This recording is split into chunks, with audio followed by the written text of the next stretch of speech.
Vous êtes fidèle au programme de la télévision BTV et ça nous honore. Bonsoir ou peut-être bonjour du matin. Il sonne exactement 19h passé de 45 minutes ici à Bujumbura. Il est même heure à Paris où nous sommes suivis sur Canal+, sur les chaînes 396. Merci d'être avec nous ce soir pour cette édition vespérale de ce journal du 5 août 2024. Au sommaire de ce journal, le grand projet de transformation des roches inertes au Burundi en carreau débutera l'année prochaine. Donc, le début de l'année 2025, on vous réserve ça au début de ce journal. Dans ce même journal, on sera à Paris justement pour parler de ces Jeux olympiques qui se déroulent dans cette grande ville touristique. Pour sa 8e participation aux Jeux olympiques d'été, le Burundi est représenté par 7 athlètes. Qu'en est-il de la situation sur le sol parisien? On vous réserve ça si vous resterez avec nous jusqu'à la fin de ce journal. C'est tout pour les sonneries, madame et messieurs. Bienvenue si vous nous rejoignez.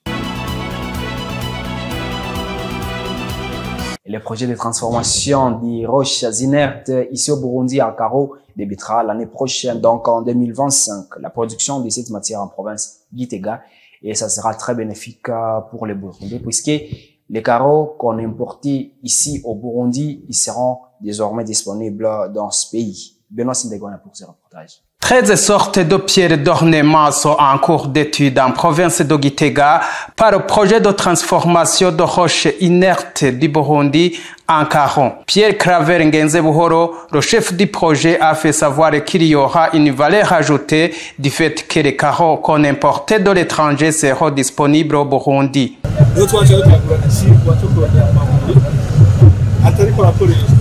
J'ai suivi mes études en matière de minerais. Nous avons fait une étude de chercher des pierres qui ont une grande importance qu'on peut transformer en carreaux ou pierres d'ornement en vue de diminuer l'importation des carreaux. Ces études ont commencé en 2018 où nous avons fait le contour de tout le pays à la recherche de ces pierres. Jusqu'à maintenant, nous avons 13 sortes de pierres différentes que nous allons transformer en carreaux utilisés dans les jardins et autres choses.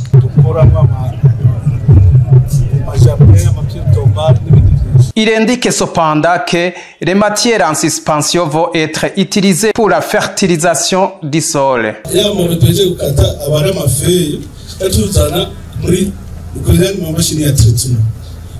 Les pierres qu'on a découpées sont acheminées dans les machines de traitement pour obtenir une surface qu'on met dans les sacs de cuisine. Et puis, nous allons les conserver dans ces hangars. L'eau que nous utilisons est de nouveau traitée et retourne dans l'usine. On obtient le sable fin à partir des matières en suspension utilisable en génie civil et aussi utilisable pour la fertilisation du sol.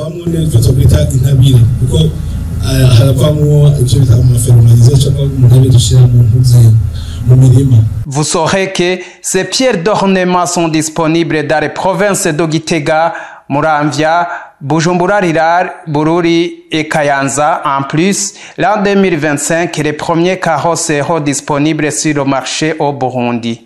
Et le principe nul n'est censé ignorer, la loi s'applique si et seulement si la loi en question. Les précisions du maître Fabien Ndikumana, il est membre au barreau de Bujumbura à travers ce reportage d'Alé Loris Nongozi. Pour qu'une personne soit punie d'une atteinte à n'importe quelle loi, c'est que la loi en question soit écrite avec précision, explique maître Fabien Ndikumana, membre du barreau de Bujumbura. Lorsque une personne est arrêtée pour avoir violé une loi ou une autre décision, il faut que l'autorité qui l'arrête lui montre la décision violée. Et si, au cas échéant, même l'article violé de cette décision. Et dans tous les cas, la même loi, la même décision prévoit la sanction irrelative. Si cette décision n'est pas trouvable ou n'existe pas, cela sous-entend qu'il s'agit de l'abus d'autorité. Maître Fabien rappelle qu'en le principe, nul n'est censé ignorer la loi s'applique. Le principe nul n'est censé ignorer la loi s'applique partout. C'est-à-dire une décision décret ou une loi observe une procédure d'élaboration. Une fois passé au Parlement, adopté par le Parlement, l'étape suivante, c'est la promulgation par le président de la République et enfin la publication au BOP. En pareille hypothèse, le décret ou la loi ou la décision concernée peut entrer en vigueur, s'il s'agit même d'une ordonnance. Alors là, tout le monde est interpellé à respecter le prescrit des dispositions de cette loi.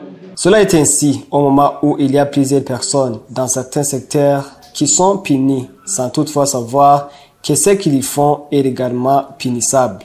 Et la quantité d'eau distribuée ici en mairie de Bujumbura serait augmentée. Tout cela grâce aux nouveaux équipements de distribution de l'eau qui sont en train d'être arrivés, aussi de la nouvelle station de pompage qui va être bientôt construite. Cela a été indiqué par le directeur général de la Société Régie des eaux, le docteur ingénieur-major Jean-Albert Manigomba, à travers ce reportage de Elvis Mianez.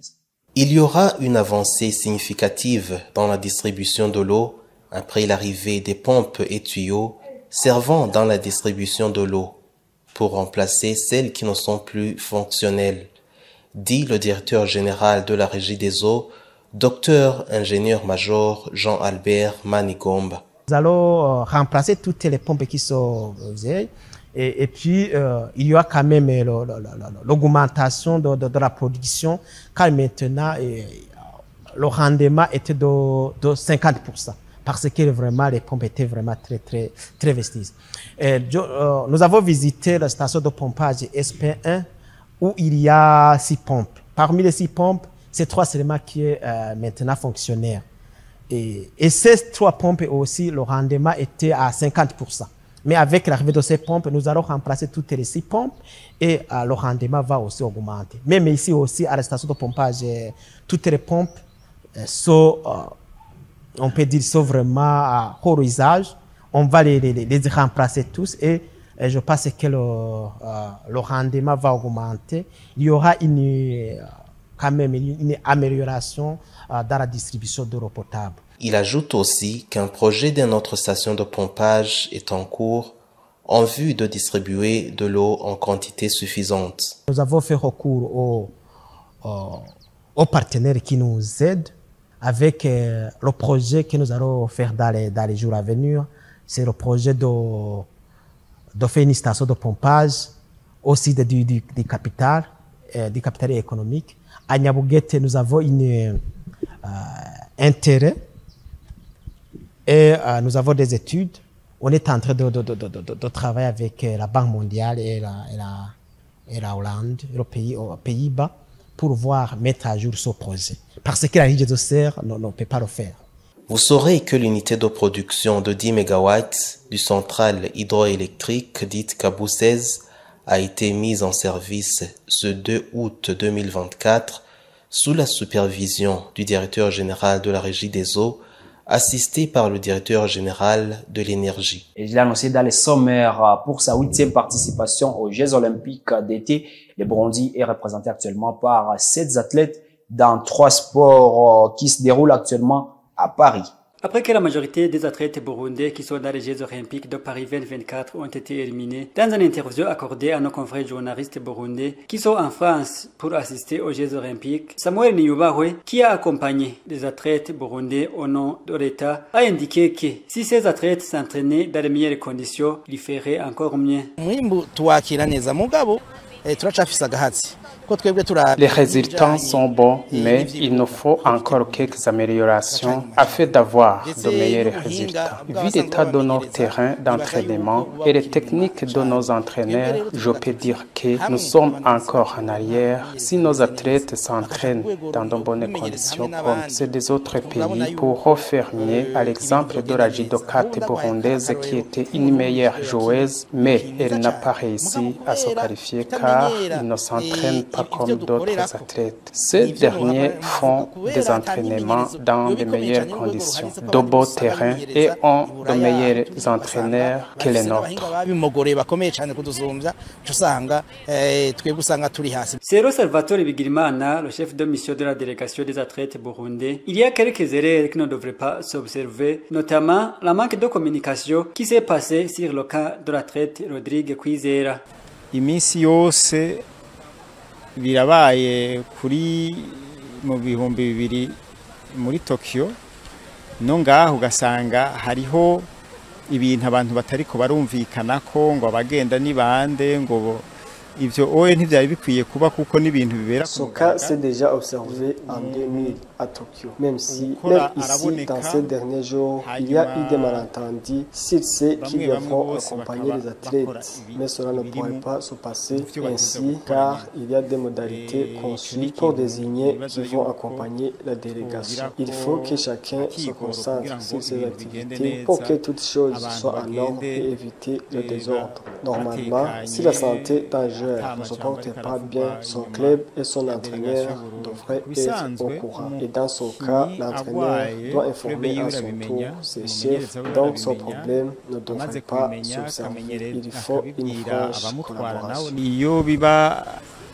uko nibaza umumenyereza akamenya ubuzima bw'abakinyi biwe hanyuma akabisigurira abo biraba. Nk'icyo ni ikibazo nibaza kitari gukwiye kubaho hanyuma abantu bose bagasenyera ku mugozi umwe. Dans cette compétition internationale étaient présentes 10 500 athlètes venant dans plusieurs pays dont 7 Burundi. Et surtout à présent du Burundi, parlons de l'actualité internationale. Irangona Brenda. En Angleterre, la police locale est intervenue après que 2 hôtels hébergeant de demandeurs d'asile ont été pris pour cible ce dimanche. Ces émeutes ont commencé après que 3 fillettes ont été tuées dans une attaque au couteau le lundi à Southport.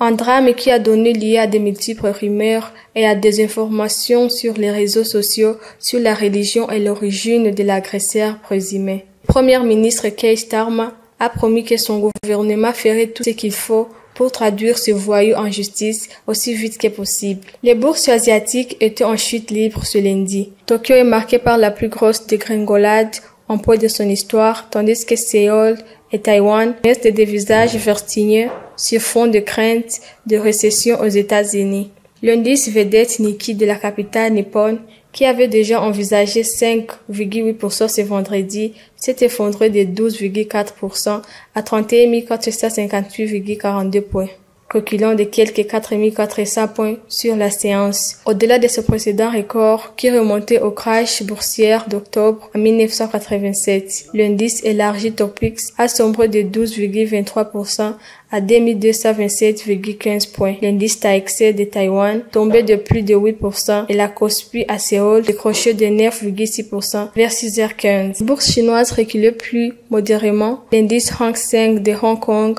lâchant 2,7%, l'indice composite de Shanghai 1,4% et celui de Shenzhen 1,8%. Cependant, le déclencheur immédiat de cette aversion au risque semble être la hausse inattendue des taux d'intérêt annoncée ce mercredi. La Banque du Japon, Stelo Diyu, stratégique chez Pepperstone. Ainsi prend fin ce journal, madame et messieurs. Merci de l'avoir suivi avec intérêt. Vous étiez nombreux devant vos postes téléviseurs. Et ce journal, vous pouvez le retrouver dès que vous voulez sur votre téléphone. Tapez @BTV Burundi sur YouTube. Je vous rappelle que tous ces reportages aussi sont retrouvés sur nos plateformes X, Facebook, YouTube et aussi Instagram. La santé, c'est un trésor qu'on découvre lorsqu'on tombe malade. Alors, prenez soin de vous et de vos proches car de nous,